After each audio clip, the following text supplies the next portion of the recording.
Der sidder sådan 2 mænd nede i en dykkerklok. Mm. Og så kommer der sådan en hånd op på ruden. Mm. Man kan se en hale, der ligesom svømmer væk. Mm. Og så siger hun, hvis der ikke findes havfruer, hvad var det så? Ja, okay. Jeg ved næsten ikke lige, hvilken ben det var, jeg skulle stå på der. Nej, det kan jeg godt forstå. Hvad sagde du? Jeg gav en ret. Så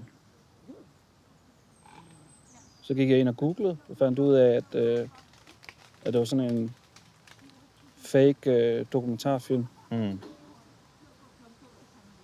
Selvfølgelig.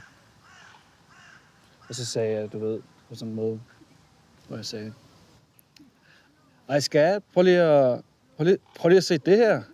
Mm. Så hun ikke skulle føle sig dum. Ja. Og hun blev bare skide fucking sur alligevel. Og sagde, at jeg gaslightede hende. Ja. Jeg kan ikke rigtig finde ud af, hvad det der gaslighting det er. Nej vel? Nej. Men jeg gør det hele tiden.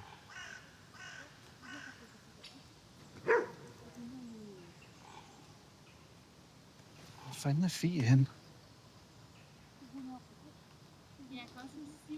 Fie? Fie? For satan, mand. Fie? Ida? Shit.